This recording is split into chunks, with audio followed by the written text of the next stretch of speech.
waiting for. Curiosity is a staple for every student of physics. We always have the desire to know things, to understand our universe better, both at a micro and a macro scale. Today's quiz competition will bring out the curious in you. So without further ado, let's begin with today's proceedings. We'd like to start this event by lighting the auspicious lamp and invoking Thakur Ma and Swamiji's blessings. So I'd like to request our Principal Maharaj, Vice Principal Maharaj, our Head of the Department, Dr. Malay Purkait Sir, and our today's special guest, Dr. Soumitra Singh Gupta Sir, to please kindly do the honors.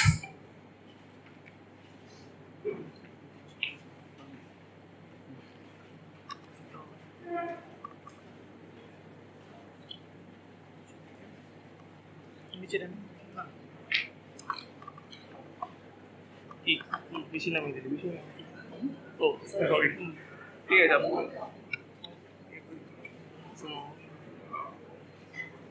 Cool.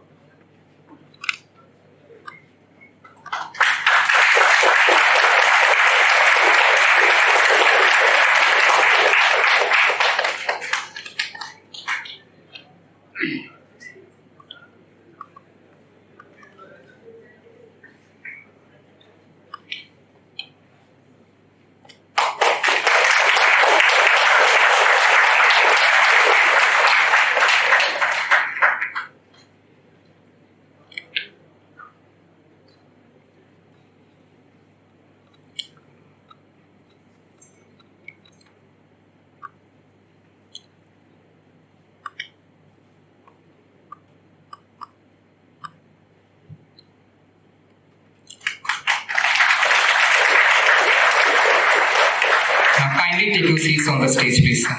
Please.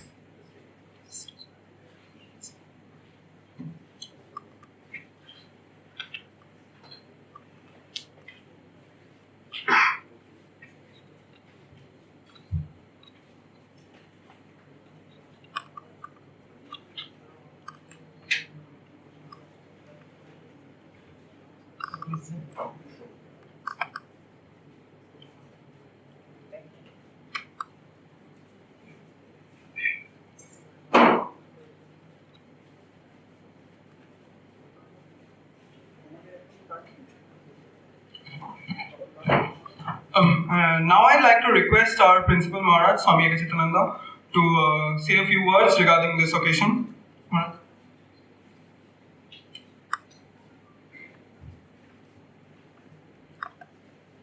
Om Shri Gurubhyo Namaha Hari Om Sahana Vavatu Saharau Bhunaktu Sahaviryam Karavavahai Tejasvinavadhetamastu ma vidvishavahai.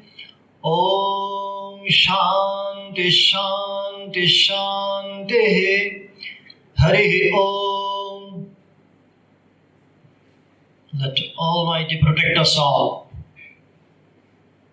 On behalf of Ramakrishna Mission Residential College family, I extend a most hearty welcome to all the distinguished guests, including Professor Soumitra Singh Gupta, other distinguished members of faculty of various universities and colleges, and my beloved students of both residential college and colleges and universities of the neighborhood. It is heartening to see that students are going to organize this event of festivity. These days we talk of participative learning and experiential learning. So this is going to be a perfect demonstration of that. Of course, teachers are there. They had their involvement and guidance all through. But then students did the pioneer's job. So this is a mere significance given the fact that we have just crossed over the days of horror of pandemic, and we do believe that students will have to come forward. They will be having a special role in the days to come as far as the question of nation building, reconstructing is concerned. So this knowledge gathering, knowledge creation, this has been of immense principal thrust in this temple of learning, in this institute of residential college, and we are happy to see that this the boys or students of the Department of Physics, they have been bearing this legacy that we learn, we try to execute, we try to experience, we try to share with others. So once again, on behalf of the Department of Physics and the residential college family in general, I extend a most hearty welcome to Professor Sengupta and all others. Om Shanti Shanti Shanti Hari Om, and do pray for the total success of the event.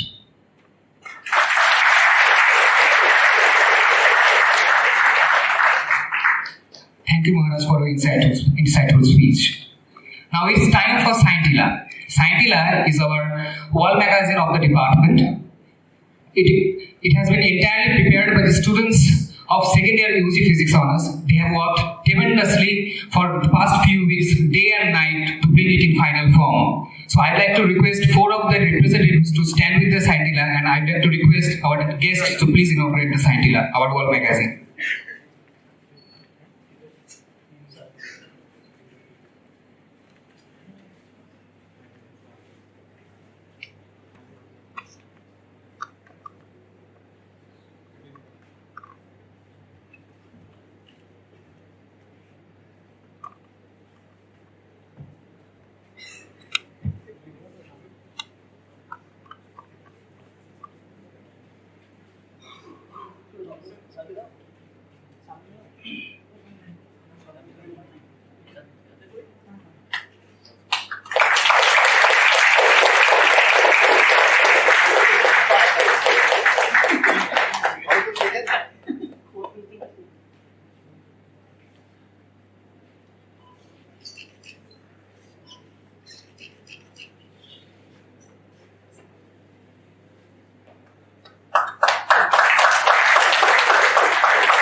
These magazines will be displayed near our department and will be open for viewing. It will be near our department.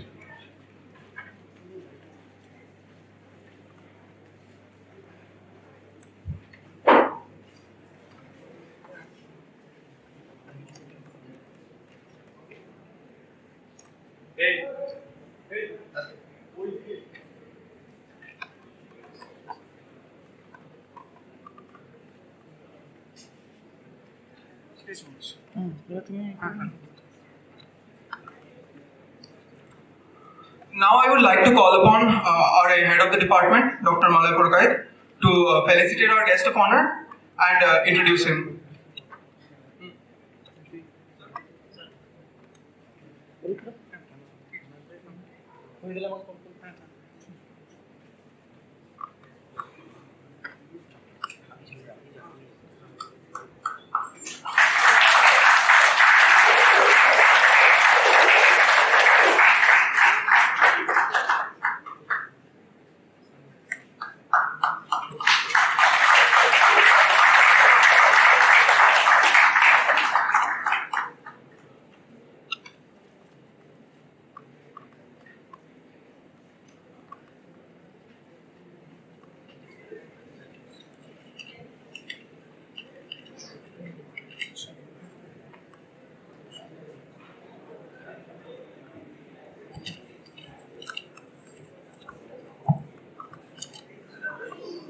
Good morning, everybody. Respected Principal Maharaj, Vice Principal Maharaj, and our Chief Guest, Professor Sengupta, and our faculty members and other faculty members from other university and colleges, and my dear students in Ramakrishna Mission and other institute and from other institute. Right. So, Professor Soumitra Sengupta is an eminent theoretical physicist at Indian Association for the Cultivation of Science. Mr. Sengupta did his graduation from Presidency College, MSc from University of Calcutta, and obtained PhD from Sun Institute of Nuclear Physics. He joined as a faculty of the Department of Physics, Presidency College, from 1993 to 1996, and joined as a lecturer at Department of Physics, Jadavpur University, from 1996 to 2002. And joined as a leader of the Department of Theoretical Physics, ICS, from 2002 to 2004. During 2004 to 2008, he is the professor of Department of Theoretical Physics, ICS. At present, he is a Amar Kumar Chief Chair Professor in the School of Physical Science, ICS. He is the Fellow of National Academy of Sciences, India. Dr. Sengupta has worked in diverse areas of physics like extra-dimensional theories, string theories, supersymmetry, supergravity, black holes, cosmology, etc. He has guided almost 10 to 12 PhD students and published about 125 papers in reputed journals. So now I would like to request Professor Sengupta to come and to start the program, to start the your presentations. So please, Professor Sengupta and Principal Maharaj and Vice Principal are requested to take the seat in audience.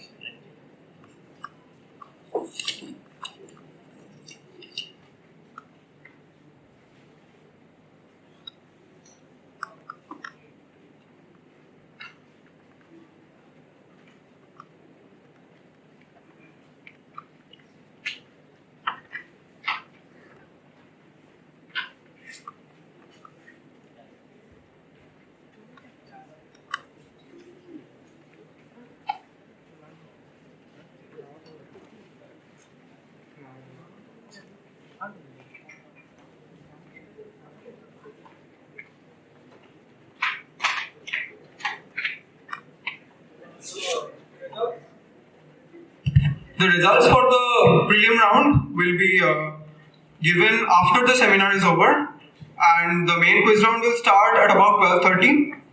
So now we have the talk by Professor Sengupta.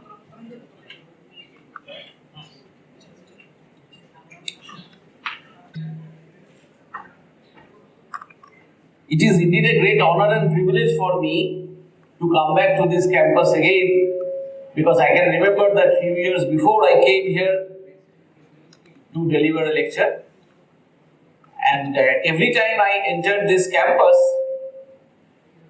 I was talking to a principal that I really feel that this is one institution which is exemplary in the sense that it really exhibiting what should be the true nature and character of an educational institution.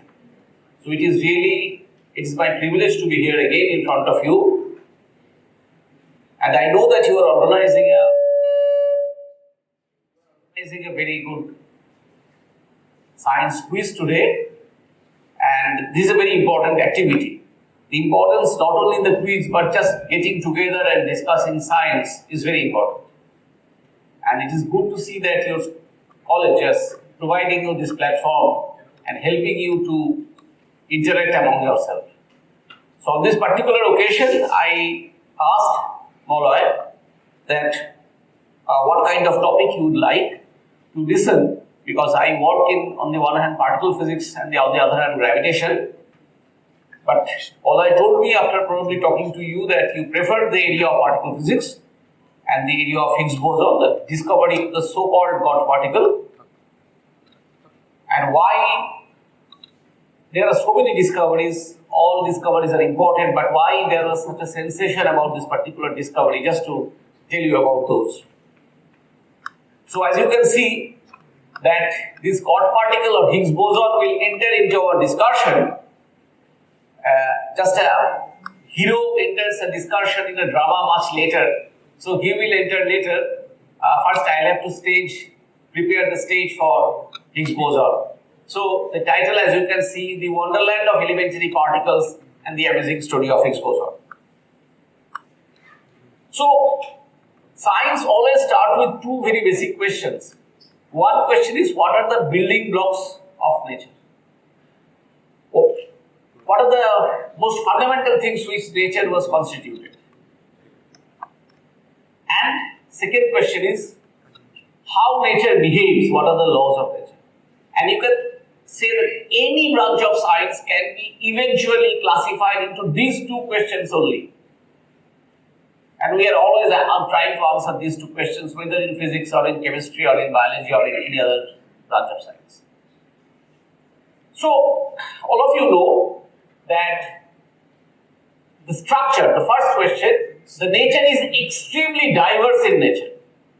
Extremely diverse. Say, this is solid, there are billions of solid, billions of liquid, billions of gas, there's so many gases. So, I mean, you can say that it's a very diverse nature that we see. Even in this room, see, everything is looking so different.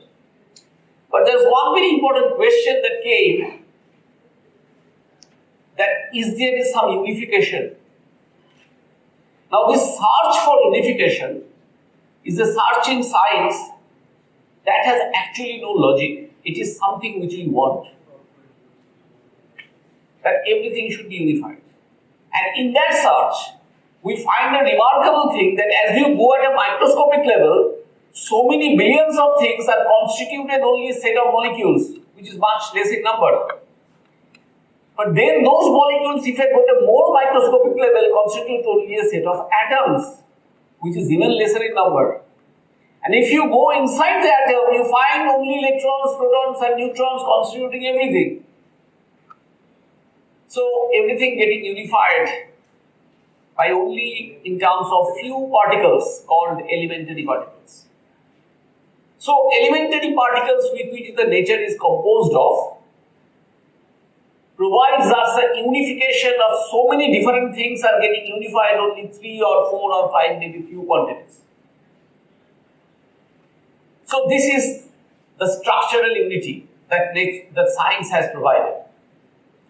Next is, when I say that at microscopic level, so this is molecule, then smaller atoms, smaller electron, so micro means smaller and smaller. You have to understand one important thing, that when I say looking at micro, see that when you use your ordinary light, you can see your hand but you cannot see your bones, but when you use X-ray, you can see your bones.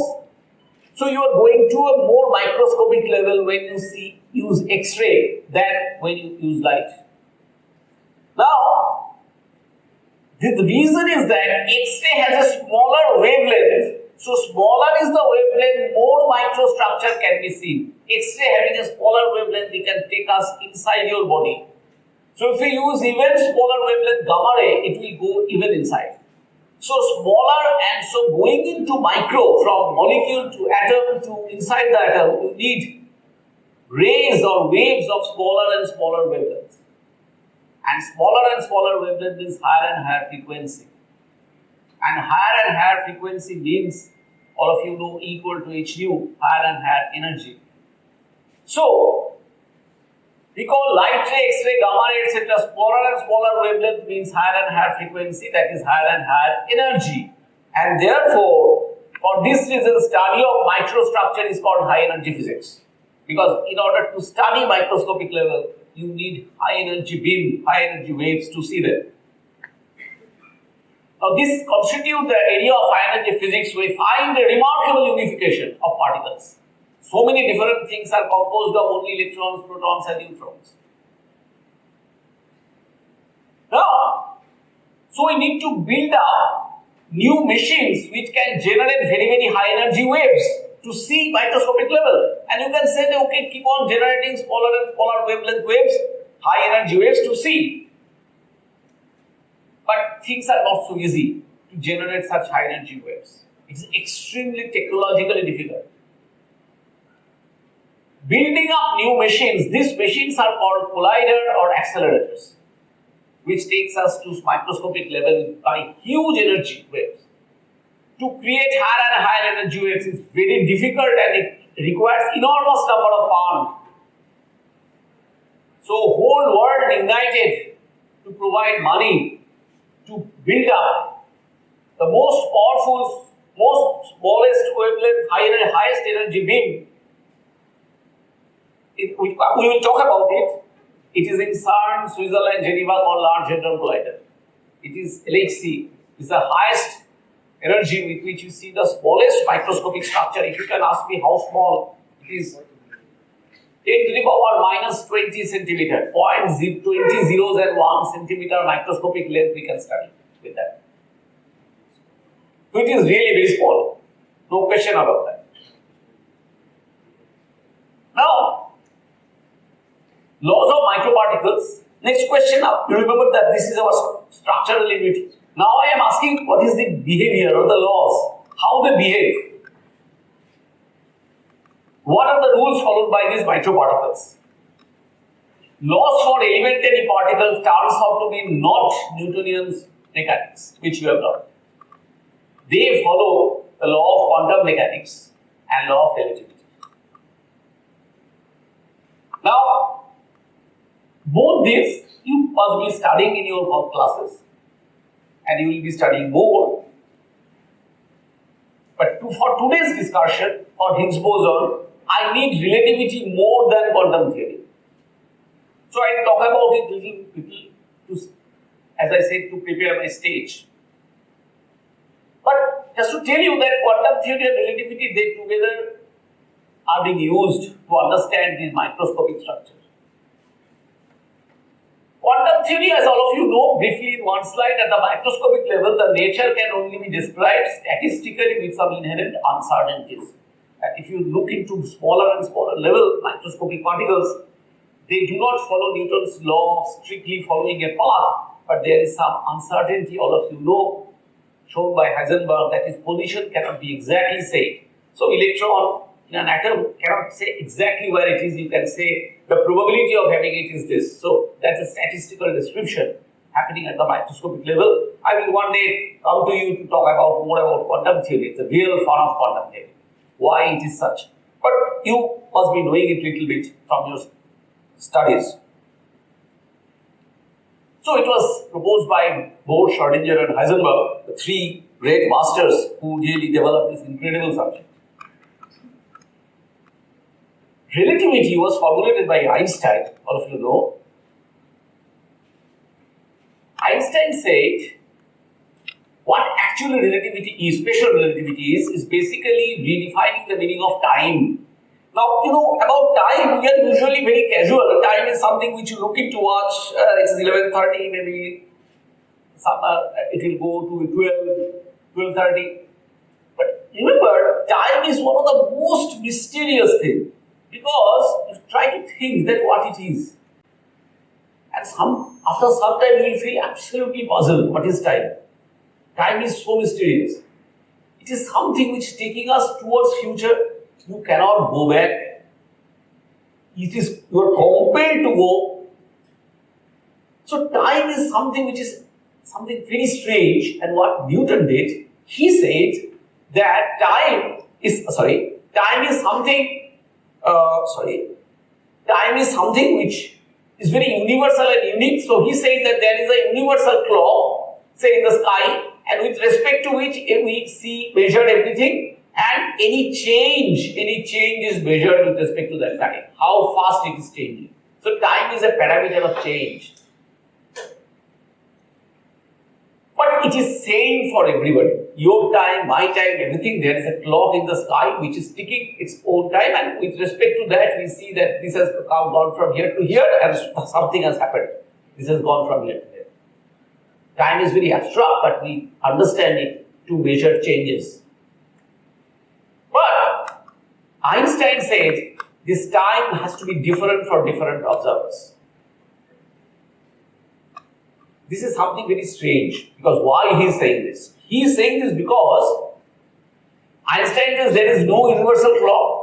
Just as every event has their own position in space. So you are sitting here, you are sitting there, you have, all of you have your own position in space. Each of you has to have your own time.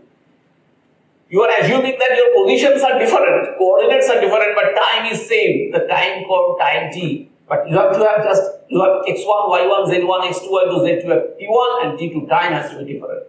This is something very strange. Why Einstein said this? He said this because he said time is like a coordinate, just as position in space is relative, flow of time is also relative. So he said because of the strange observation, suppose there are two particles A and B moving towards each other. This is traveling with respect to this observer. He is traveling with speed v1. This is v1 distance is 1 second. He is traveling with distance v2 distance in 1 second. This observer is measuring. My question is, what is the distance, what is the speed of B as observed by A? Now, all of you will immediately say that this is a very simple question because A is traveled the distance v1 in unit time, B has traveled the distance v2 in unit time, therefore their distance has been reduced by v1 plus v2 in unit time. Distance has been reduced by this. So A will say that B is coming towards him with speed v1 plus v2. It is the relative velocity which you have learned in your class 11-12.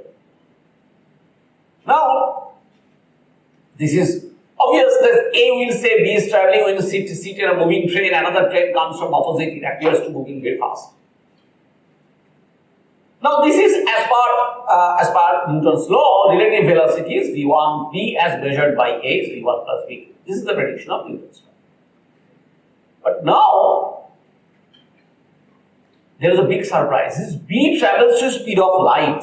Suppose this is traveling the speed of light c with respect to this observer, traveling a distance c in unit time. A is traveling distance v1 in unit time. Therefore, their distance has been reduced by v1 plus c as relative velocity formula says. But turns out that A also sees that B traveling towards him with a velocity c. The speed of light is not changing. Now this is absolutely paradoxical because A has just traveled the distance v1 and he has traveled the distance c. So the distance should be reduced by c plus v1. But he is saying that, as I said, relative velocity of B with respect to A should be v1 plus c. But it is still equal to c. Speed of light is constant, it is not changing. How is it possible? Even if you move towards light, speed of light doesn't change. Now Einstein said there is only one way to resolve it. There is no other way. The way is that is so fantastic. He said that when you are saying that this observer is seeing this is traveling a distance v1 in 1 second and v2 c in 1 second, then you are asking what is the speed that is B traveling towards A in 1 second, and you are assuming he is 1 second, this static observer and this moving observer 1 second are same. Why do you assume the unit of time in this observer and unit of time in this observer is different? Is same. Instead, if this unit of time changes, the clock moves differently from this observer and this observer, then it is possible that this distance c plus v1, but this time is flowing in such a way that the ratio of what is speed? Speed is distance by time. So distance traveled is c plus v1, but time is different, therefore the ratio remains c.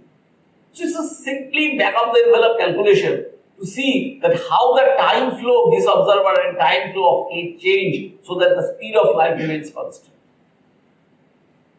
If you do this calculation, you will see this calculation is very simple. Einstein proposed that since speed is distance by time, distance and time interval in both depend on the motion of the observer. So he said, flow of time depends on velocity like this. If t0 is the 1 second in this frame, say t0 is 1 second in this frame, this static observer, this observer frame, then in his frame, the 1 second, the unit of time will be t, which is this, where v is the speed between them.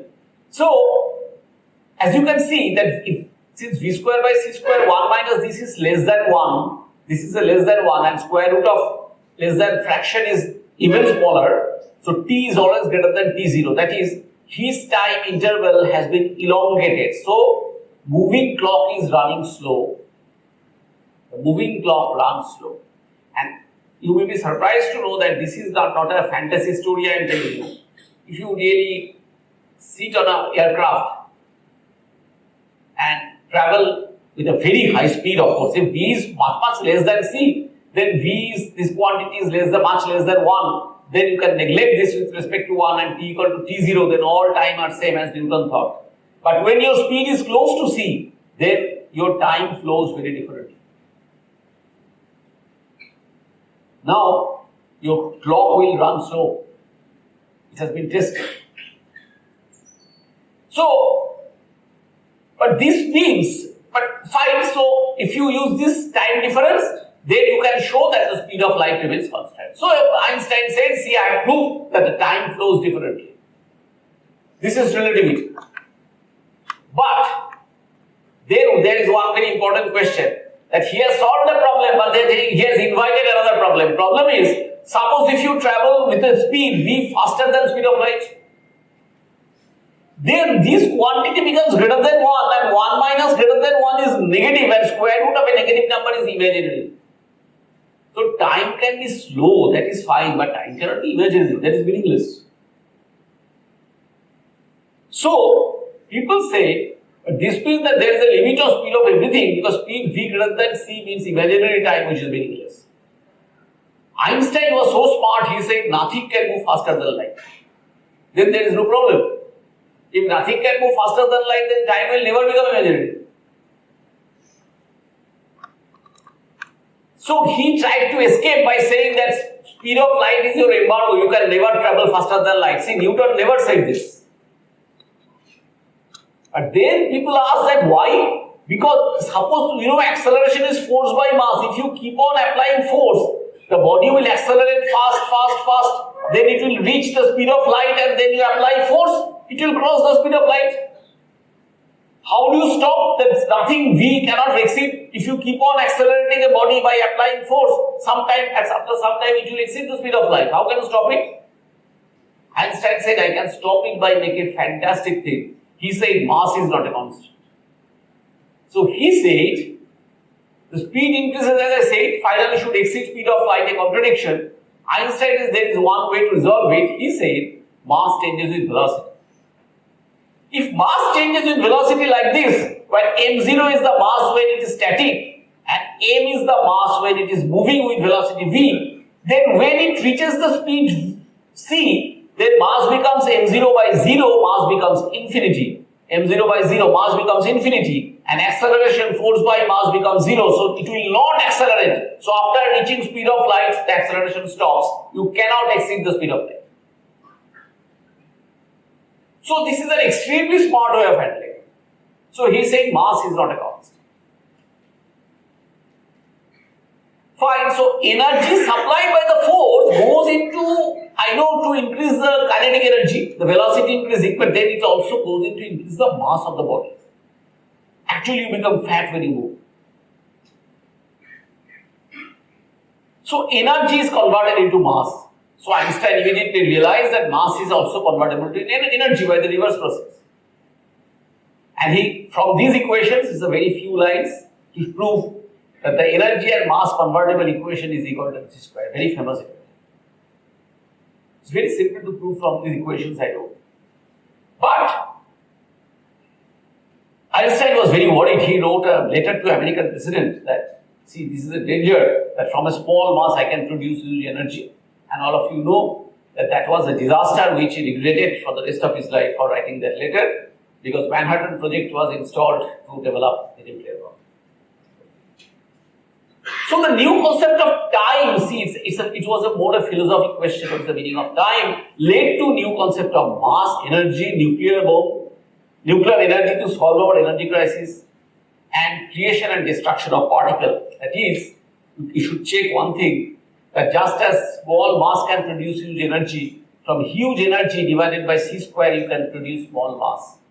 So when you hear that in Large Hadron Collider, a particle called Higgs boson is created. That means huge energy with two proton beams hitting each other. The energy is converted into mass by this equation, and the particle is created. So it produces Tensors creation and destruction of particle, and this is the special relativity. Now, therefore, remember when you say the word mass, I always mean mass is now changing with velocity. What do you mean by mass? By always means rest mass m0. So when I say mass of the electron is this, remember that is the mass of the electron when it is static. When it moves, it mass changes.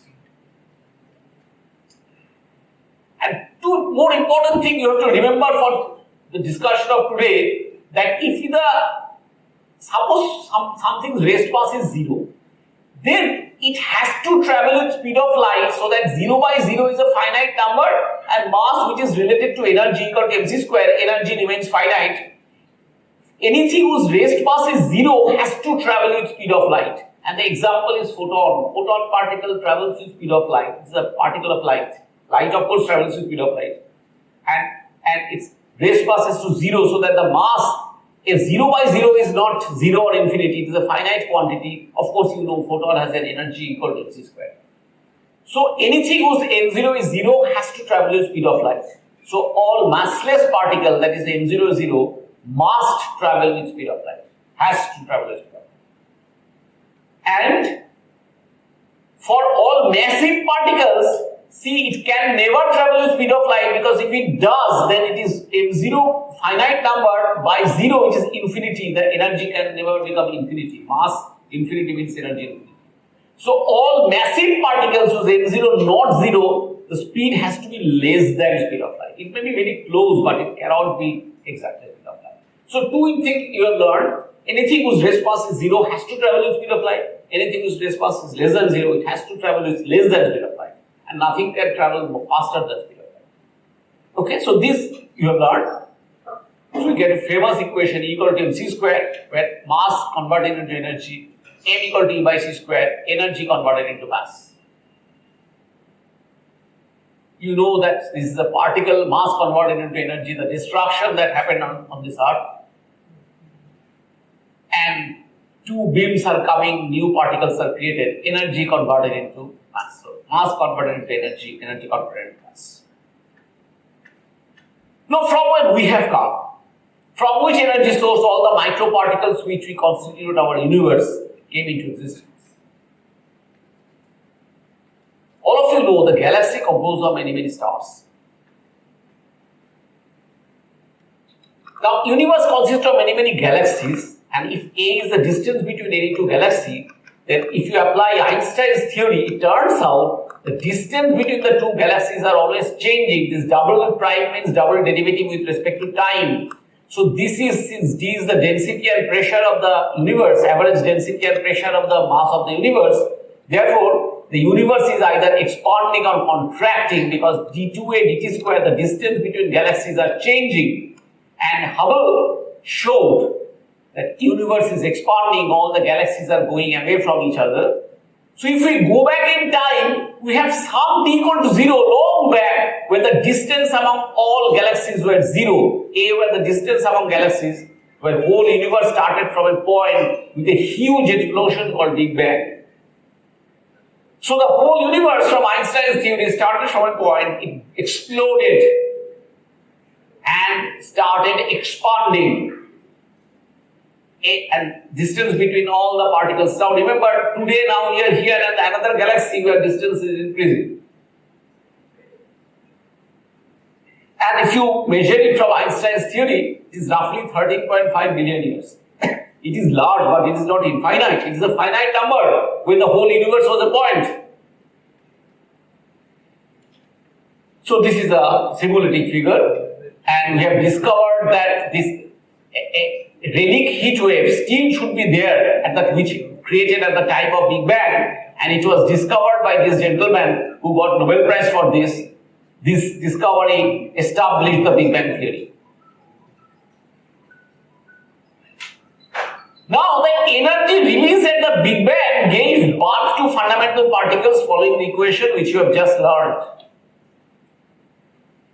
So that energy at the time of Big Bang gave birth to all the particles which gradually formed atoms, molecules, planets, stars, galaxies, when our universe continues to expand and cool down. We are therefore the children of Big Bang. The Big Bang energy got converted into particles, and that particles formed atoms, molecules, and we all are there. So this is the Big Bang moment, and then see the energy release, gradually particles started forming, atoms, molecules, and finally stars, planets, and everything. We are now today here. So we know the exact evolution of the universe now with absolute certainty. All the astrophysical and cosmological data proves this evolution. The particles created from Big Bang energy, are they massless, which travel the speed of light, or massive, which travels slower than light? That question is important.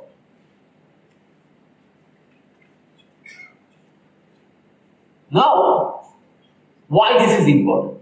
The particles, those are created massless or massive. This is important because masses of the particles are crucial in forming the stable elements in our universe. Formation of atoms, molecules, and light. If electron was massless, then you cannot confine them in an orbit. Then they will travel the speed of light. And then you and I will not be here. So massive particle formation is important. We know photon has been created because light everywhere. Light is everywhere, but massive particle has to be created. Otherwise the atoms and molecules will not form, and then we will not be here. So masses of the particle are important because that leads to the formation of atoms, molecules, and light. The process of creation of these massive particles from this energy, how these massive particles are created so that we can be here. Normally all the particles created at the Big Bang energy are massless.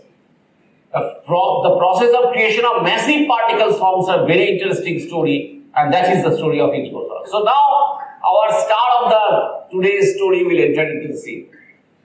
To try to understand the importance of Higgs boson. Without it, all particles will remain massless, the electron, proton, everything. And if they are massless, then no chance of forming atoms. And then everything is gone. Today we will not be sitting here and discussing physics. So this magic has been done by the Higgs boson. So let us try to understand what is bosons and fermions. According to quantum theory, all fundamental particles are characterized by a quantity called spin.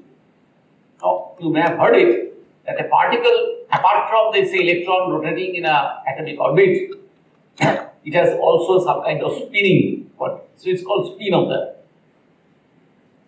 And it can be shown by quantum mechanics. That spins have to be either integer or half integer of some quantity called Planck's constant. So it has to be half h cross, 3 by 2 h cross, 5 by 2 h cross, or 0, 1 h cross, 2 h cross, 3 h cross. Quantum mechanics says it cannot be 0.75 h cross. It is not allowed.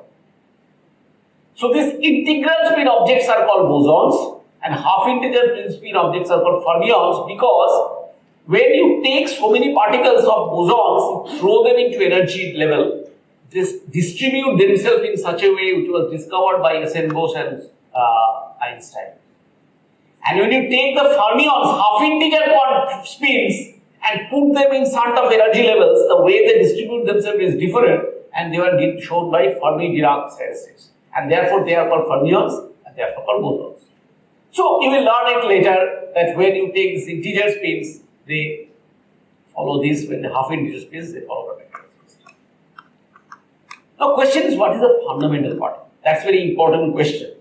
A particle which has no further substructure according to available experimental resolution is called a fundamental particle. For example, Dalton thought that atom is the fundamental, because at that time we didn't have the energy power to go inside atom. When we went inside atom, we found that atom is not fundamental. It is electrons and protons. Then protons are in the nucleus. But when our energy of going inside increases and going inside the nucleus, we find the protons are not fundamental. They constitute of quarks, more fundamental particles. So, question of fundamentality depends on our available energy source and how much inside it can go. And going inside means high energy, as I said in the beginning. And high energy means huge amount of money. So, it's a very tricky question.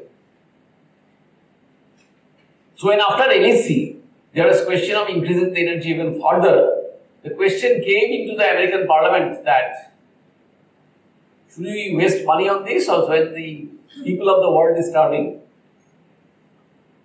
But then it was understood that if when Benjamin Franklin was flying a kite in the sky, spending whatever money he spent, if somebody asked him that don't waste money like this, then electricity wouldn't have been there today.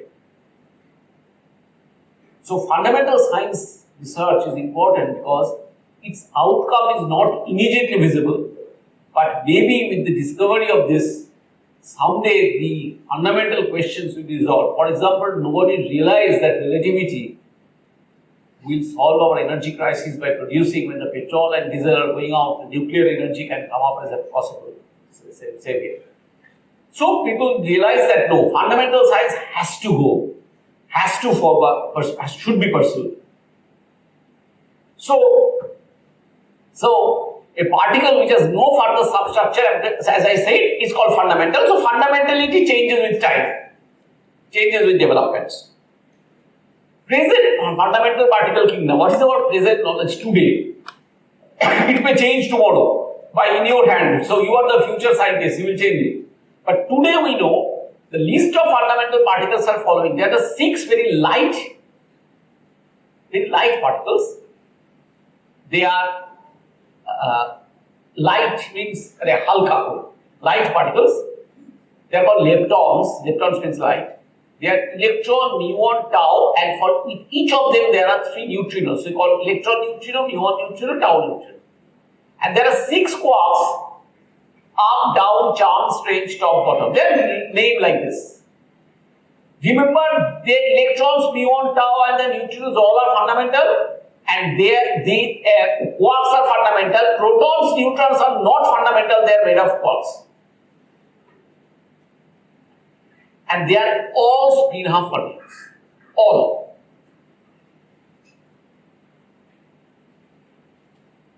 An important question. Fine, there are particles, you have classified the particles, only how many? 12, right? If you have shown that there are 12 particles, 6 and 6, 12.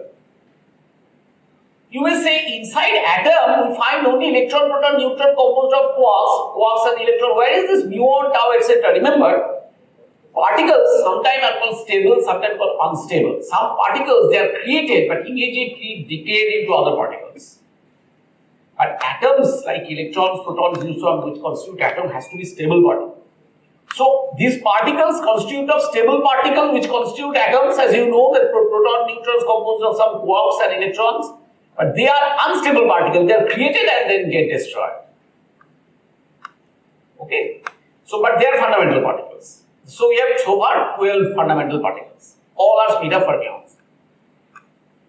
But what drives these particles to form atoms, molecules? These are particles, but why they are coming and forming atom molecule? Ask this question because this is an important question.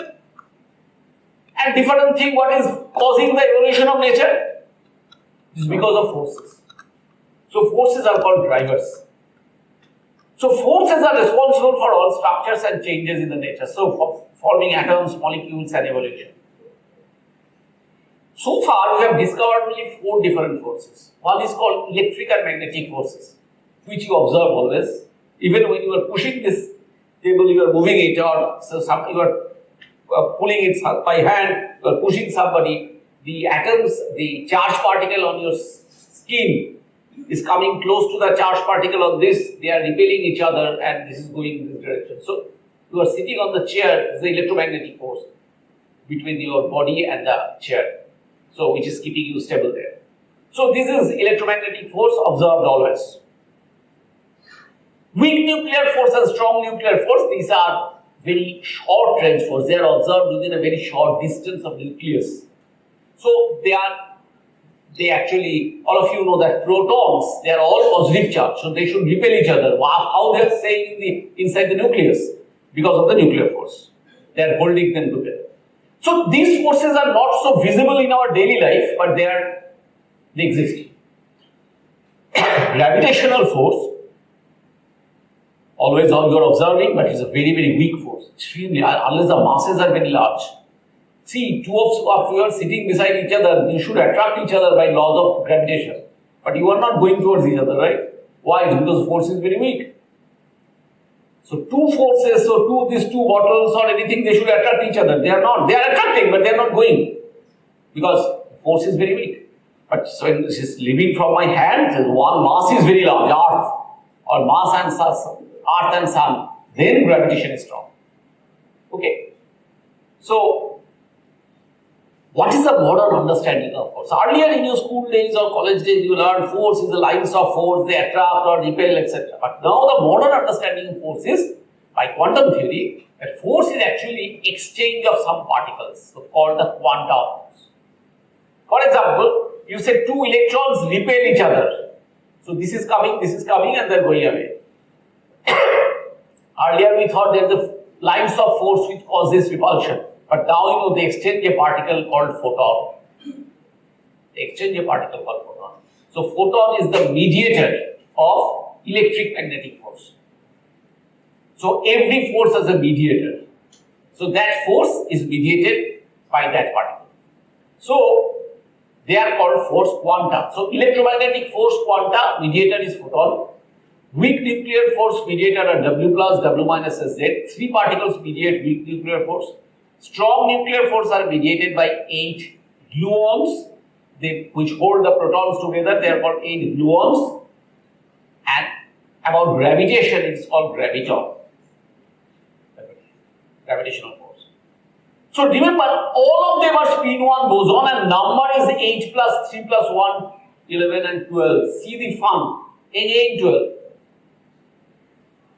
So what happens is, so the universe is composed of 12 elementary particles, all spin of fermions, and 12 force mediators, all spin 1 boson. Particle physics deal with the properties of elementary particles and their forces among them. What law governs them? This is particle physics. And these three people developed the most powerful theory. They are called Salam, Weinberg, and Glashow.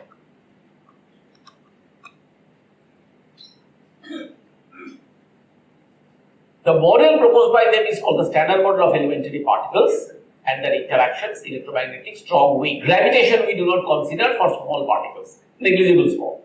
Okay. Mass puzzle. Most of the microparticles have non-zero masses, which make all the atoms, molecules and everything around us massive. Atoms are massive because electrons, protons have mass.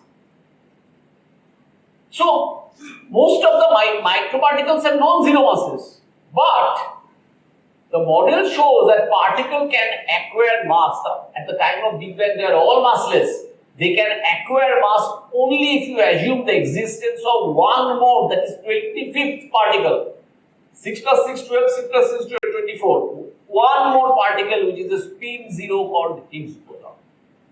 Then only you can give them mass, otherwise all of them are massless. And that's a disaster, no atom and molecule will form. So, now I tell you the story of Higgs boson in the last 10-15 minutes. That is, first to understand what is the minimum energy state or ground state. All theories of nature must have a minimum energy state or ground state where the system is stable. Now, do you know what is the meaning of this? Do you know when you release something from your hand, do you know why it goes down? Because this energy, potential energy is minimum there. Minimizing your potential energy is the ultimate goal of all systems. And that there has to be a minima to make it stable, where the system sinks. And if you supply energy, then it jumps out of that minimum energy. That minimum energy is called ground state. All of you have heard about ground state. It's the ground state energy where everything sits. If you supply energy, it will go to the higher excited states. The electrons in the atom first goes to the ground state, first Bohr radius, then it goes to second, third, fourth. So all system tries to go to the ground state where the system is stable. And the higher energy states go there after getting excitation from energy supplied from outside. Now since E equal to mc square, we know that the minimum energy will be 0 when n number of particles. So suppose there are 2 particles, there will be 2 mc square, 3 particles, 3 mc square. So if the number of particles is 0, then the minimum energy is 0, which is the minimum. So then nothing can be less than 0, right? So number of particles is 0, that means minimum energy state. No particle. Then 1 particle is 1 mc square, 2 particles 2 mc square. So 2 electrons, 3 electrons, s, p, d, f, you know all the orbitals. So that way the system is filled up. Now for all spin-off fermions and spin-1 bosons, the ground state is just empty vacuum, that is no particle. As I said, minimum energy is no particle. But when energy is supplied, the particles are created and pops up in the vacuum. See? So there are no particles in the ground state, then you give energy, 1 particle created, 2 particles, 3 particles, 4 particles, the energy converting into mass. So particles are created. But now you observe a special property of spin 0 boson. Only spin 0 particle can have a residual existence as a frozen value even at the minimum energy. Do you know what is meaning? What is the meaning of this? For spin 0 boson, this is a difficult concept, but I am trying to tell you in a most pictorial way. That suppose all of you are fermions, your minimum energy in this room means all of are outside this room. None of you are here. Your first exercise state, 1 of you are here. Second, 2 of you are here. But for Higgs, spin 0, the minimum energy is not that Higgs are out of the room. Minimum energy is all Higgs are sleeping. They are all just in a frozen state. They are here, but they are frozen. So when I supply energy, they wake up. Suddenly from a sleeping state, they wake up. That wake up state, then you will start jumping, moving, running, so like a particle. But otherwise, you are sleeping. That is the property of a spin 0 particle. And how it is used to create particle, masses for the particle, let me show you. The role of Higgs boson are frozen at the vacuum, as I said, with non-zero value everywhere, the space, and pop up as a living particle when you supply energy. So they wake up suddenly and following equal to mc square. See? For fermions, there is 0 plus 1 particle, 2 particle, 3 particle. But for spin 0, it is the sleeping state, frozen state, V plus 1 particle, 2 particle, 3 particle. But it is otherwise, it is ground state is not 0. It is ground state is a sleeping state. You are in this room, you are all of you are sleeping if you are Higgs. Now what happened? So see, the Higgs is sleeping, and if you excite them, they pop up. If m0 is the rest part of the Higgs, then for energy less than m0 c squared, there will be no living Higgs, all of them will be sleeping, and if you supply energy, they will wake up suddenly. They will wake up. So these are all frozen Higgs, like all of you are sleeping in this room. So you are all, remember all of your Higgs particle, you are sleeping, that is your ground state. That is your minimum. And if I supply energy, suddenly all of you will wake up. Now what happens? See, their presence, though you are sleeping, makes a difference. Do you know what it is? Suppose I have a particle which is massless. If none of you were here, then I could have traveled very smoothly. But since you are sleeping in this room, when I am going to travel, I'll be kind of facing obstacle. Because you are interacting with me, right? I'm colliding with you. So my speed goes down, I cannot move so freely. So because of your frozen state, when a particle which is massless should travel with speed of light, its speed decreases. Because it encounters Higgs. I am showing you a picture. This frozen sea supplies energy to other particles traveling through the space because they are sleeping. Due to interaction, and the particles appears to travel less than speed of light, and less than speed of light means they have some mass. So what happens if you are traveling very fast and then suddenly become slow, what should I say? You have become fat, right? So inertia has increased, your speed has fallen. But your speed has not has fallen, it has fallen because Higgs is stopping you, the frozen sleeping Higgs. So see the picture. See, particle in the frozen Higgs, it cannot travel so easily, it is getting collision from the frozen Higgs particle. So the fundamental massless particle get their masses from Higgs frozen value and constitute our beautiful universe. So why an electron become massive? Because in this universe, this room, this entire universe is filled with sleeping Higgs. So when the electrons is trying to pass, it is colliding with sleeping Higgs and its speed is becoming smaller and it's becoming massive. And it is becoming massive, therefore it forming an atom and forming a molecule and forming all of us. So Higgs in a sleeping state is providing the entire universe. So final building blocks, 6 quarks, 6 leptons, as I told you, 12, and there are 12, 1, 2, 3, 4 and 8 gluons, 12 force mediators, and this is the 25th element Higgs boson. Everything was observed except this. Remember, all 24 were observed. Until recently, all particles were detected except Higgs boson, the invisible actor. An actor in your drama where he is not visible. Why he is not visible? Because he is sleeping. Why he is sleeping? Because you cannot excite them because you don't have that energy. So, the limitation is that according to relativity equal to mc square, energy can be converted into mass to explain the generation of Higgs. In early 80s, experiments reached energy 100 giga-electron volt. These are unit of energy.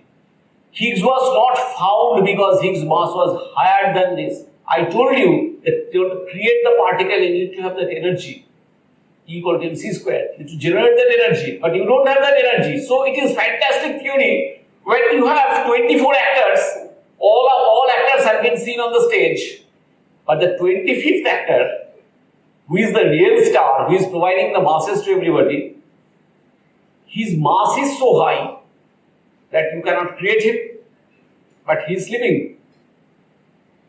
So we have assumed the sleeping prince or sleeping princess, whatever you want to say, but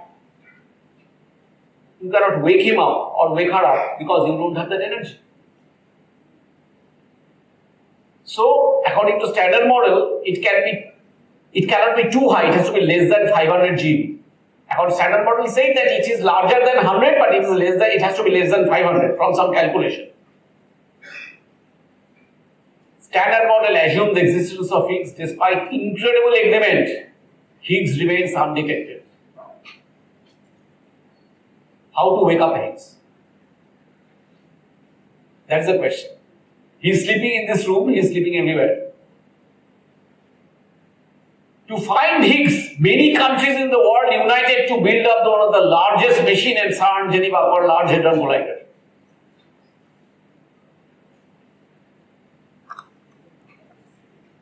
A machine, just to listen the machine, 22 kilometers circumference under the ground of France and Switzerland, crossing two borders. But the proton beams are moving accelerated with huge energy, which is approximately 10 tera electron volt, and you need only 500 to wake up a Higgs. If you don't get Higgs after 500, then people will say that all these theories are wrong. What was developed by these people assuming. So it is something that you have written a story, beautiful story. People have given you Nobel Prize, but you have assumed the existence of a person who has not been discovered. Now you are facing a situation where this will be discovered here, it will be created.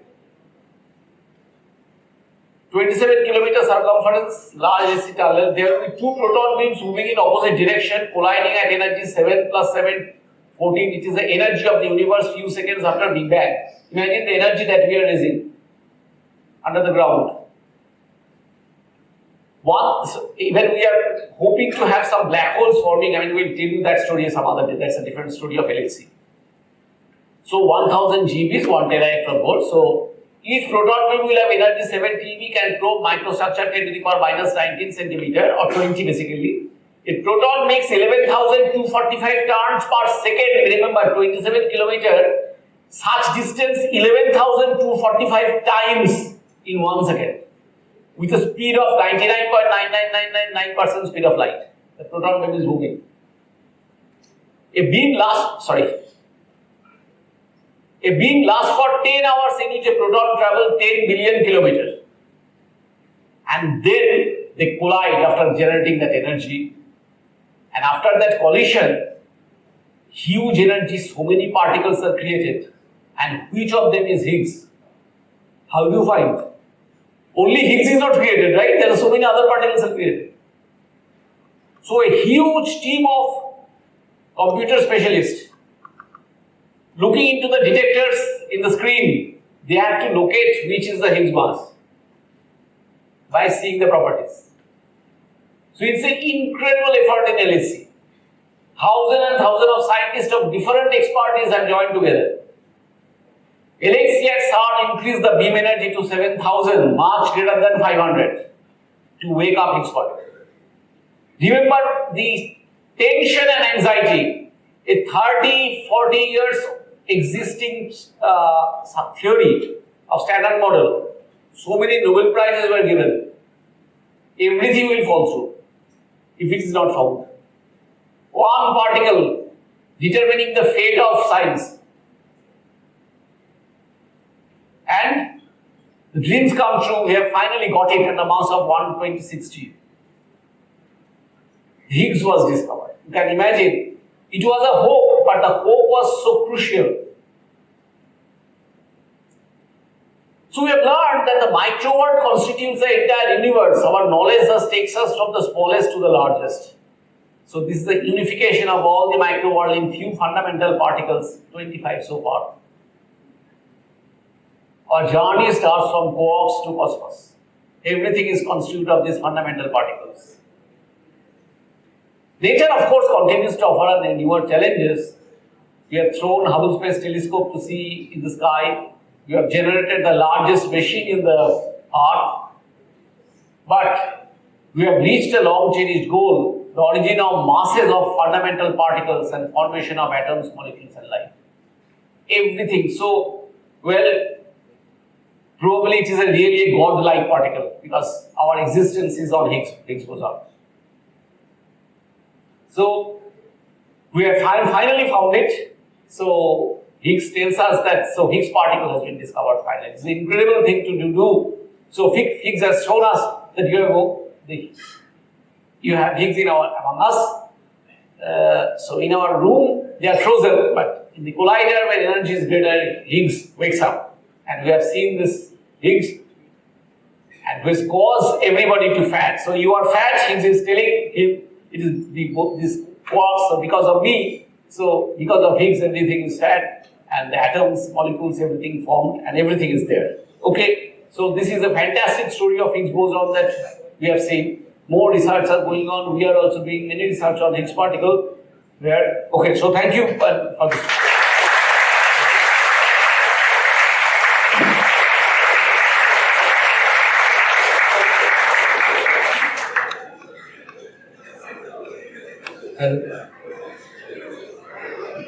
Thank you, sir, for your amazing lecture.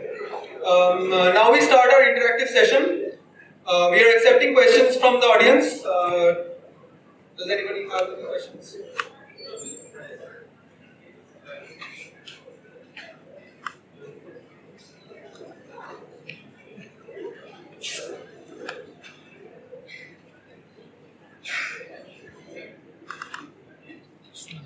If the Higgs boson gives mass to other particles, how does it have mass? Okay, so good question. So what happens? So why it is producing mass to other particles? Because of the other particles is interacting with the Higgs, right? When it is flowing through the frozen Higgs. But Higgs also interact among themselves. It's called self-interaction. So when all of you are frozen in this state, you are interacting among yourself. And therefore Higgs is getting masses from his own interaction. So Higgs Higgs themselves Higgs not only gives masses to others, Higgs own interactions gives masses to themselves also. So when a Higgs tries to flow, it encounters other Higgs and therefore it acquires masses. Okay.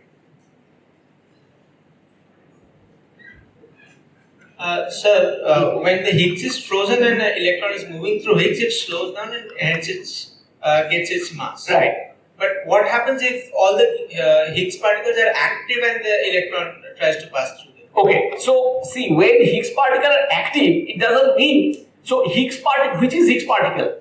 V was the frozen value, and when you have supplied energy, it is V plus H, so V is still there.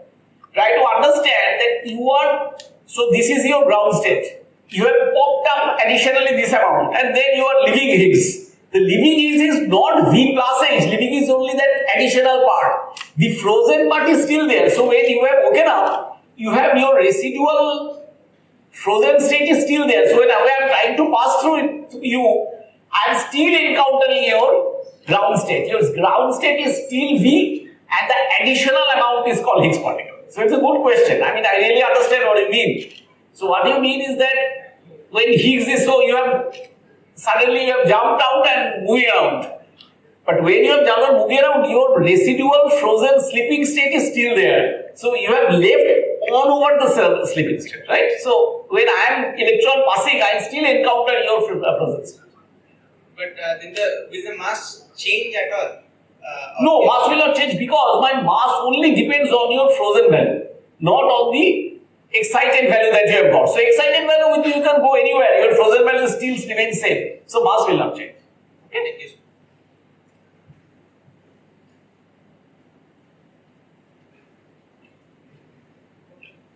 Sir, photons are massless. So when photon travels through Higgs field, Right, good question. Photons do not interact with Higgs. So two photons, Higgs that do not exist. So try to understand that when I am traveling through you, suppose all of you are sleeping, why my speed slows down? Because I am interacting with you, right? I am experiencing force with you. But suppose I do not interact with you. Okay, there is no interaction which happens between you and me. So no electromagnetic interaction, nothing. Photon is chargeless, photon is neutral. So photon just passes through Higgs like a transparent body. In the eyes of photon, Higgs, that frozen Higgs or sleeping Higgs do not exist. The photon do not see them. Why they do not see them? Because, see, my finger, suppose this is my hand. You know why I am experiencing this hand? Because my finger is experiencing electromagnetic force with the hand. But suppose my finger is electrically neutral, there is no electric charge here. Okay, nothing. So when I push this, it will smoothly go, it will not realize that there exists anything. Have you studied that H.G. Wells' Invisible Man? So Invisible Man was not visible because he was not interacting with anybody. So to photon, the Higgs, that frozen Higgs with which people are interacting and getting masses, for photon they don't interact with Higgs. Okay? Yes.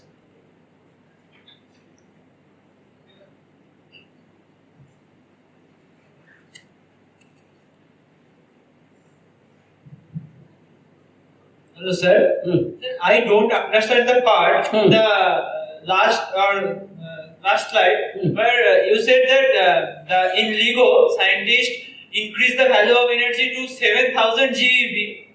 Right. Not LIGO, it is LHC. LIGO is a different experiment. In LHC, sorry. In LHC. In LHC, the energy was increased by around 7,000 GeV. Right. But the Higgs was discovered around 136 or 56 GeV. Higgs was not discovered. Okay, so 7,000 GeV, and using that energy, many particles were created. But when you get this zoo of particles, this wonderland of particles, so many particles are created, then Higgs has certain features following which we study in our detectors. The detectors are big screens, where we find that the Higgs particle, which is supposed to have this interaction with electron, this interaction, so the standard model has some prediction, right? So knowing that interaction, I have located which line is that Higgs. And knowing that I measured the Higgs is 126, so it is something the 7000 has been distributed to create many particles, right? 126 has gone to create the Higgs. Okay. Sir, one more question. Yes. Sir, we know that Hubble used Doppler effect to prove that the universe is expanding, not contracting. Correct. Okay. So, but how we measure the time when the universe are created and how long it is expanding? Okay. So the thing is that suppose two systems are going away. Okay. So here is one galaxy we are sitting. There is another galaxy. Now when it is going away, we know that what are the possible spectrum that is there. So possible spectrum is what? Say, suppose you know that the spectrum are discrete, right? Balmer series, Paschen series spectrum are discrete. So you know, suppose one is 5890, other is 6720, another is 7000 something, etc. But now suppose you find that a line which is say 5898. So there is no such atom where it emits this. Why this difference of frequency? Okay, so I can say that this must be shifted from 5890 to this. Now, if you know that shift this, then knowing this from the expression of the Doppler effect, I can calculate the relative velocity between them. Okay, so that is exactly what I want to know, the relative velocity. So once I know the relative velocity for one of them, from the angular measurement, I can find the distance of them. So there is a clear procedure of measuring the distance. Okay. And similarly, I do the same thing in another part of the sky.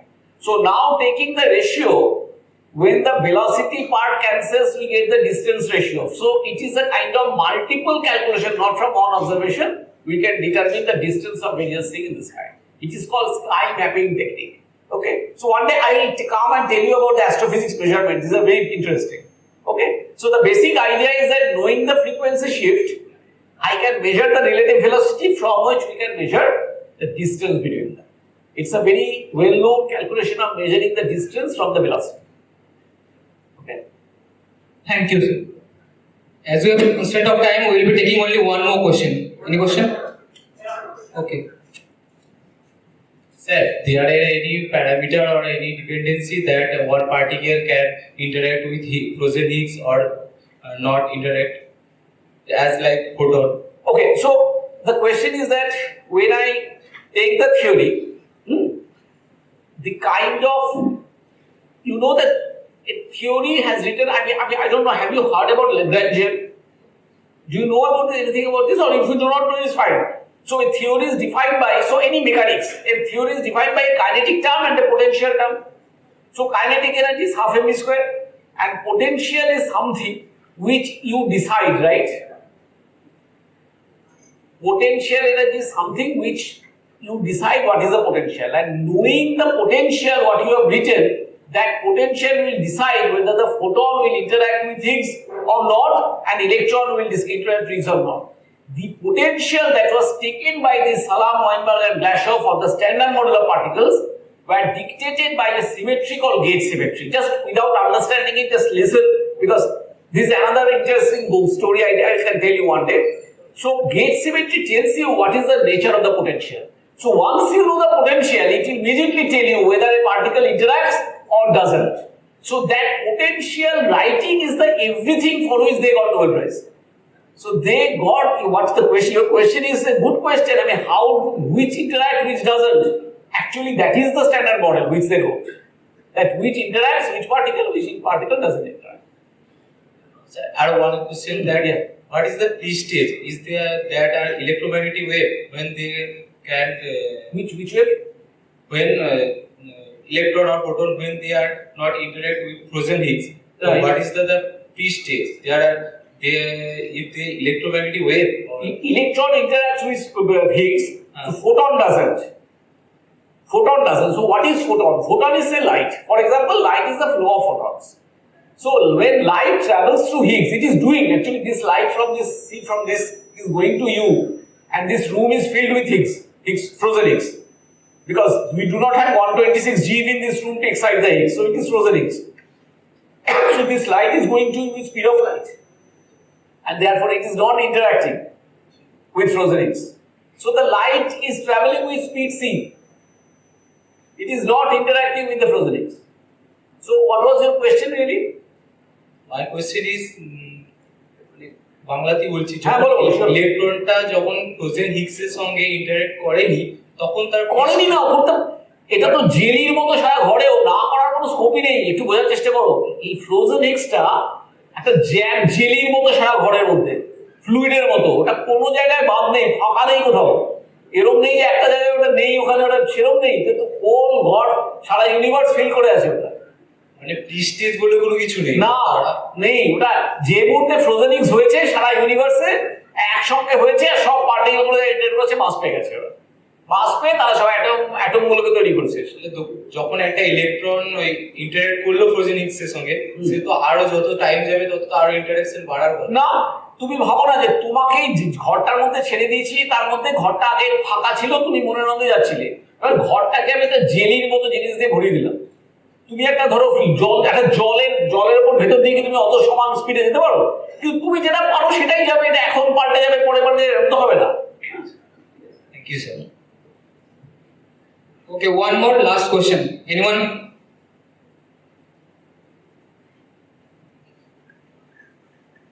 Sir যদি homogeneity of space দেখি, আপনি বললেন যে চারিদিকেই তো এই Higgs boson particles গুলো ছড়িয়ে আছে এবং ইকুয়ালি ধরে নি ছড়িয়ে আছে, সবাই যদি ইন্টারঅ্যাক্ট করে তাহলে সবাই আলাদা মাস পাচ্ছে কেন? ওকে, আচ্ছা, গুড কোয়েশ্চেন। সবাই ইন্টারঅ্যাক্ট করে, তুমি ইন্টারঅ্যাকশন মানে কি জানো? তুমি কি একটা জিনিস জানো যে যখন কোনো জিনিস ইন্টারঅ্যাক্ট করে তখন হিগসের যে ফ্রোজেন ভ্যালুটা সেটা সবার জন্য এক, ঠিক, এটা ঘুমিয়ে থাকার ভ্যালু, কিন্তু কত জনে করবে তুমি আমাকে একটা কথা জবাব দাও তো। ধরো একটা জায়গায় একটা চার্জ আছে, একটা জায়গায় দুটো চার্জ আছে, দুটো কি সমানভাবে ইন্টারঅ্যাক্ট করে? যেখানে দুটো চার্জ আছে সে বেশি করে না? হ্যাঁ, তার তো ফোর্সটা বেশি হবে। যেখানে ধরো 10টা চার্জ একটা জায়গায় জমা করা আছে, 10টা ইলেকট্রন আছে, তখন তার অনেক বেশি হবে না?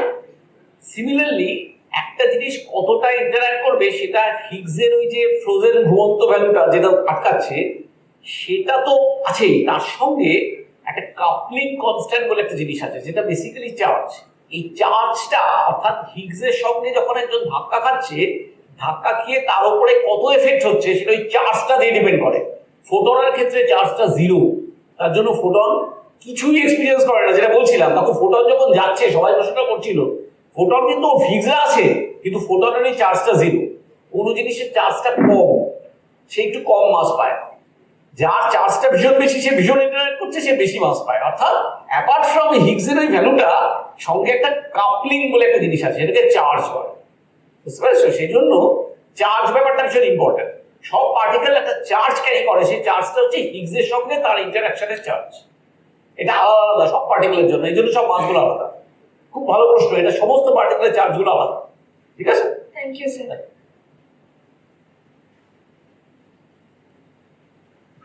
Okay, so thank you everyone for your questions, and thank you sir for amazing experience. তোমাদের কোনো প্রশ্ন থাকলে তোমরা আমাকে ইমেল করতে পারো, আমার ইমেল ওরা জানে, বলা হয়তো জানি, I will be very happy to answer, ঠিক আছে?